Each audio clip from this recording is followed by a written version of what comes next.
महात्मा गांधी और सरदार पटेल के बीच में एक वाद विवाद है जो कि काफी मशहूर है, काफी फेमस है।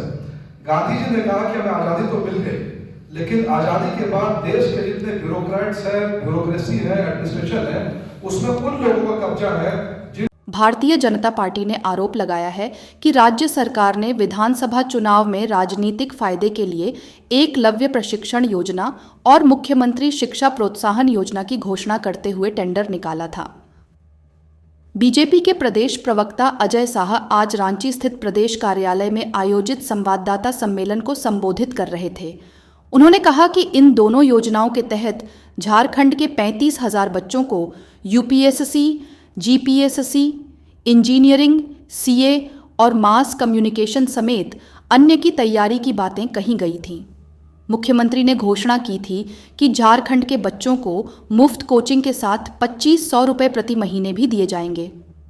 प्रदेश प्रवक्ता ने कहा कि टेंडर निकाले जाने पर देश की 100 संस्थाओं ने टेंडर भरा था।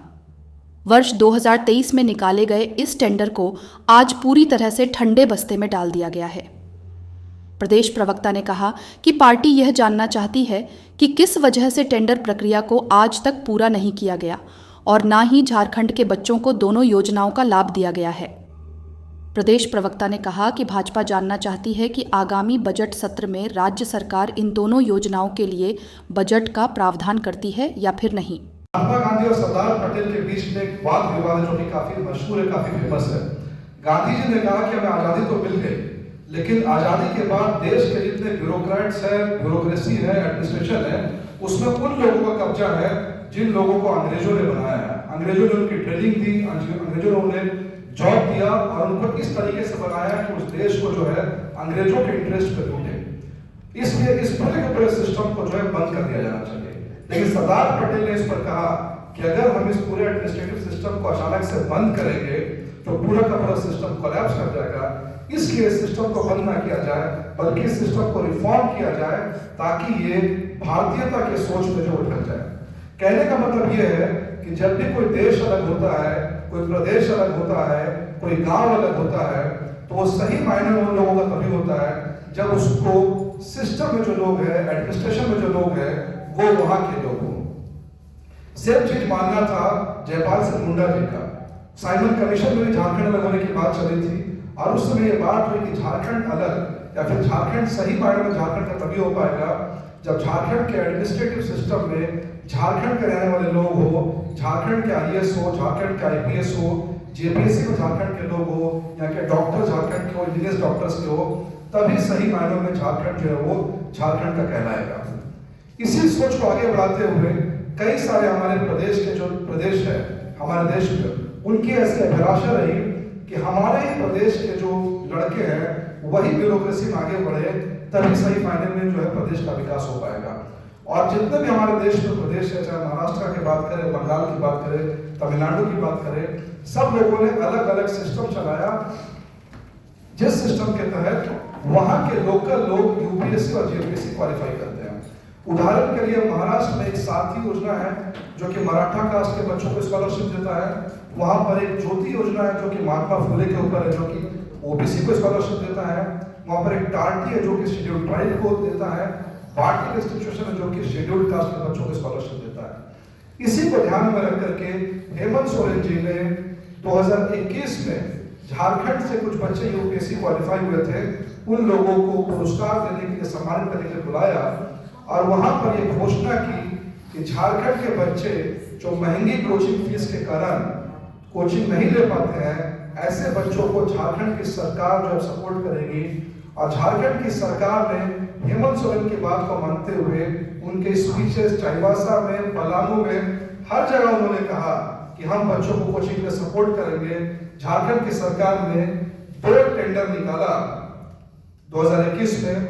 पहला जो टेंडर है, ये टेंडर फॉर्म आप मेरे सामने देख सकते हैं, इसका नाम रखा गया एकलव्य प्रशिक्षण योजना 2023 और ये टेंडर निकाला गया था 14/9/2023 को, EOI रेफरेंस नंबर 156 बजट।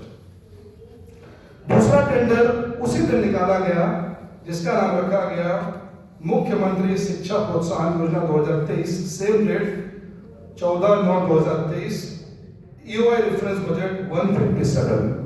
ये जो निकाला गया टेंडर, इसका मकसद क्या था, इसका ऑब्जेक्टिव क्या था, बस 2-3 लाइन का है, वो पढ़ने से चीजें समझ में आएगी। बस मैं जो सरकार ने निकाला उसको पढ़ूंगा मैं। The Department of Higher and Technical Education, Government of Jharkhand, in its bid to enhance employment opportunities available to the youth of Jharkhand, the state government is launching the Eklavya Prashikshan Yojana herewith.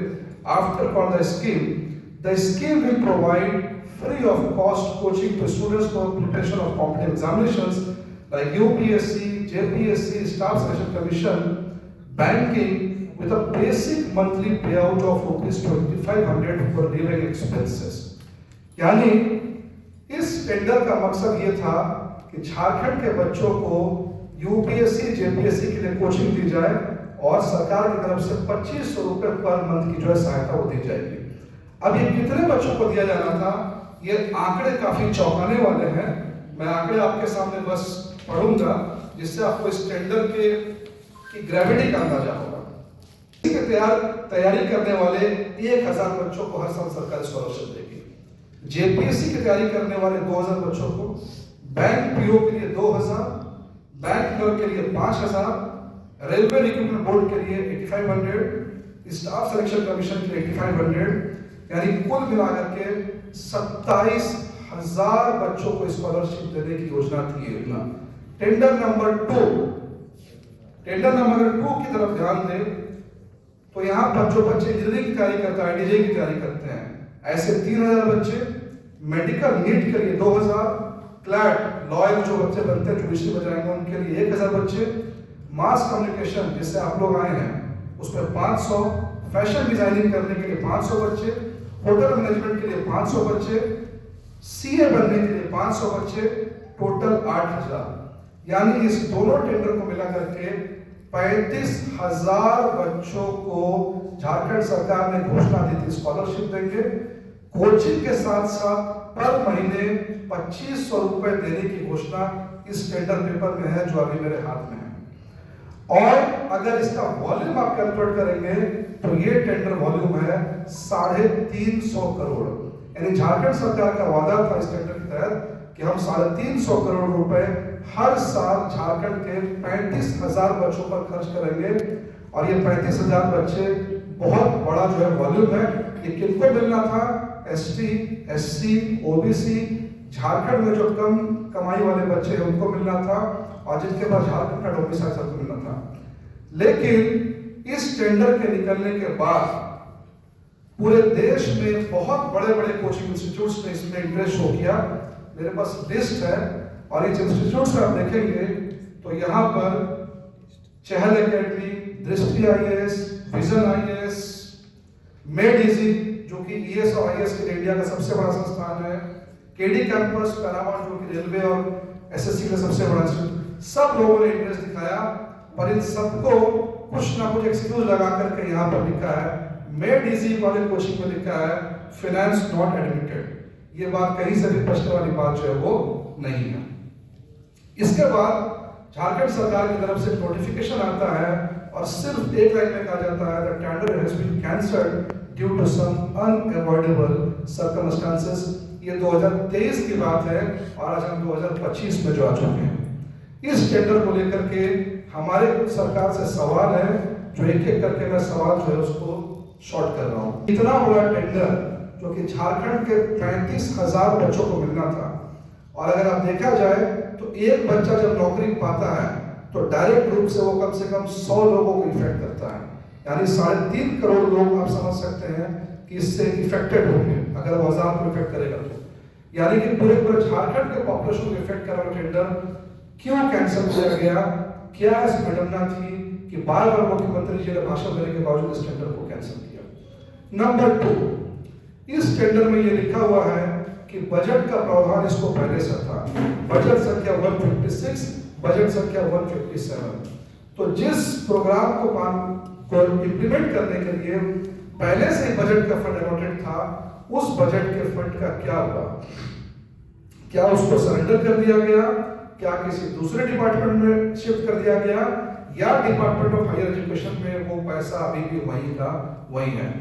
Question number 3, जो एक leading question मैं डाल रहा हूं, क्या सरकार ने इस टेंडर को इसलिए नहीं पास किया क्योंकि उनको कोई मनचाहा इंस्टीट्यूट नहीं मिला जिसके साथ में साठ गांठ करके वो मनचाहा तरीके से इसको इम्प्लीमेंट कर सके?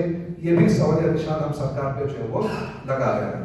नंबर 4 क्वेश्चन ये है कि जिसको टेंडर को पास हुए 1.5 साल हो गए, वो टेंडर कब आएगा?